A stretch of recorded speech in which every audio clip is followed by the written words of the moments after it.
بسم اللہ الرحمن الرحیم۔ السلام علیکم دوستو، عالیشان عمارات، نت نئی ادویات کی ایجادات، تیز رفتار ٹیکنالوجی اور دوسرے سیاروں پر اپنے قدم جماتا ہوا انسان آج یہ دعویٰ کرتا ہے کہ سب کامیابیاں اس نے خود حاصل کی ہیں۔ آج انسان نہ صرف جنت اور جہنم کے تصور بلکہ خدا کے ہونے سے بھی انکار کرتا ہے، اور وہ اپنی اس دنیا کو ایک جنت کا روپ دینا چاہتا ہے۔ دوستو، یہ انسان کی تاریخ کا کوئی پہلا موقع نہیں کہ جب وہ خدائی کی بنائی ہوئی جنت کا انکار کر کے خود ایک جنت کو تشکیل میں مصروف ہے، یا نوح انسان کی ہدایت کے لیے اللہ تعالیٰ نے اپنی کتاب میں ہی ایک قوم کا ذکر بیان فرمایا ہے جو اپنی ترقی اور ٹیکنالوجی میں اس قدر پہنچے ہوئے تھے کہ ان کی طرح آج کوئی بھی نہیں پیدا ہوا، لیکن اس قوم کے اس مقام پر پہنچنے کے بعد یہ کفر، شرک اور تکبر میں مبتلا ہو کر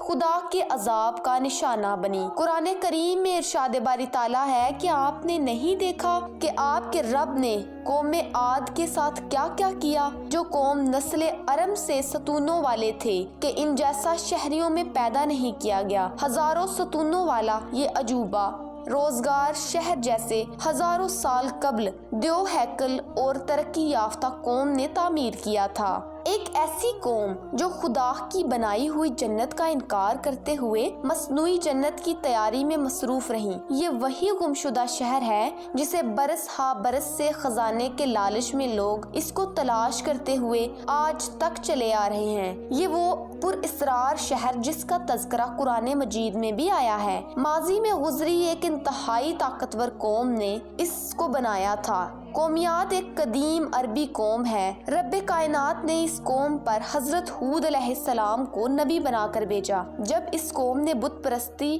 شرک اور تکبر ترک نہ کیا تو اللہ تعالیٰ نے اس قوم پر عذاب نازل کر دیا، اسے صفحہ ہستی سے اس طرح مٹا ڈالا جیسے اس قوم کا کبھی کوئی وجود ہی نہیں تھا۔ دوستو، آج سے چند برس پہلے اس شہر اور قوم کے تذکرے کو ایک کہانی سمجھا جاتا تھا۔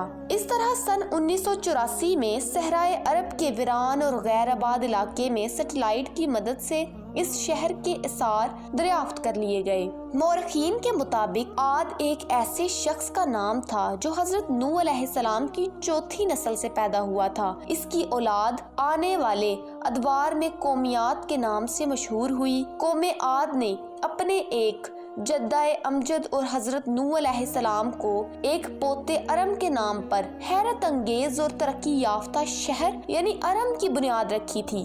دوستو، بعد مورخین ایک بدنام زمانہ بادشاہ شداد کو بھی قومیات اور اس کے تعمیر کردہ شہر ارم سے وابستہ کرتے ہیں۔ ان کے مطابق ارم وہ عظیم الشان شہر تھا جسے ماضی میں گزرے ایک طاقتور ترین بادشاہ شداد نے تعمیر کروایا تھا۔ اسلامی تاریخ کے ایک معتبر کتاب طبقات نصیری میں درج ہے، عاد بن اوس کے دو بیٹے شدید اور شداد اس قدر طاقتور اور سرکش تھے کہ اپنے دور کے تمام قوموں پر غالب آ گئے۔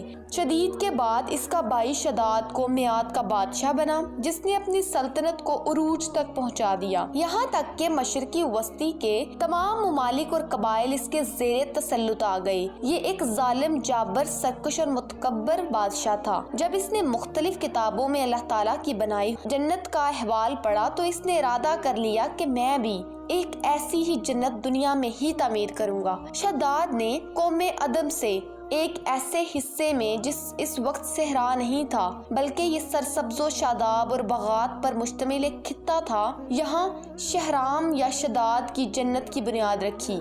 مختلف روایات کے مطابق اپنے دور کے تمام وسائل کو بروئے کار لاتے ہوئے یہ شہر 300 سال تک زیر تعمیر رہا، جبکہ بادشاہ شداد کی خود اپنی عمر 900 برس تھی۔ یہ بہت بڑا شہر تھا جس کے مکانات سونے اور چاندی سے بنائے گئے تھے اور ان مکانات کے ستون یاقوت اور دیگر قیمتی پتھروں سے تراشے گئے۔ اس جنت نما شہر کے لیے دنیا کے مختلف حصوں سے مختلف قسم کے اور حسین و جمیل عورتیں منگوائی گئیں، جنہیں یہاں بسنے والوں کے لیے آرام و آسائش کے لیے رقص و موسیقی اور دیگر فنون کی تربیت دی گئی، اور طرح طرح کے مشروبات، شہد، شراب اور دودھ کی نہریں بہائی گئیں۔ یہ نہریں اس شہر میں موجود ہر گھر کو سیراب کرتی تھیں۔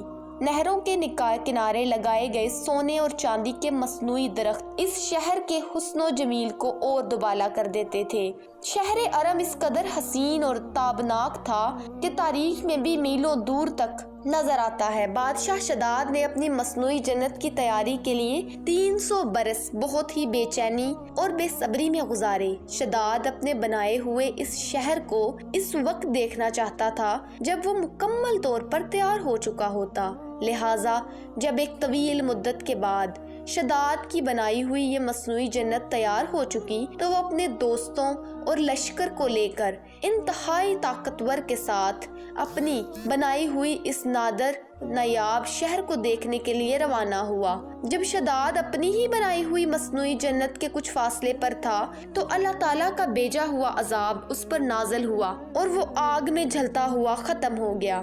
بادشاہ اپنی ہی بنائی ہوئی جنت کے صرف ایک جھلک دیکھنے کی حسرت لیے موقع پر ہی ہلاک ہو گیا۔ اللہ تعالیٰ کا نازل کردہ یہ عذاب اس قدر شدید تھا کہ شداد کا یہ بنایا ہوا عجوبہ روزگار شہر کچھ ہی لمحوں میں اپنی صفائے ہستی سے مٹ گیا۔ آج ہزاروں سال گزر جانے کے باوجود جو صحرائے عرب کے اس حصے میں کوئی انسان تو کیا دور دور تک جانور یا نباتات بھی نہیں پائے جاتے، بلکہ ربیع الخالی نام کے اس ریگستان میں دور دور تک پگھلے ہوئے دھاتوں کے ٹکڑے پائے جاتے ہیں جو کسی حرارت سے پگھل کر خشک ہو چکے ہیں۔ ماہرین کے مطابق اس جگہ کو دیکھنے پر یہ معلوم ہوتا ہے جیسے ہزاروں برس پہلے کوئی نیوکلیائی دھماکہ ہوا ہو اور اس کے اثرات اس علاقے میں آج بھی موجود ہوں۔ ہزاروں برس قبل ہونے والی یہ تباہی کسی صحابی کی آمد اور اس زمین سے ٹکراؤ کی داستان سناتی ہے جس نے اس پورے علاقے میں بہت ہی زیادہ حرارت پیدا کر دی تھی اور اس کے زیر اثر شداد کی بنائی ہوئی جنت ریت و دھات کے چھوٹے چھوٹے حصوں میں تقسیم آج بھی اس صحرا میں بکھری ہوئی پڑی ہے۔ دوستو، شداد اور قوم عاد کا یہ واقعہ موجودہ انسانوں کے لیے ایک سبق ہے۔ انسان جتنی مرضی ترقی کیوں نہ کر لے لیکن اپنے خالق اور مالک کے سامنے بے بس اور لاچار ہے۔ دوستو، اگر آپ کو ہماری یہ ویڈیو پسند آئی ہو تو ہمارے چینل کو سبسکرائب کرنا نہ بھولیے گا اور ویڈیو کو لائک ضرور کیجیے گا۔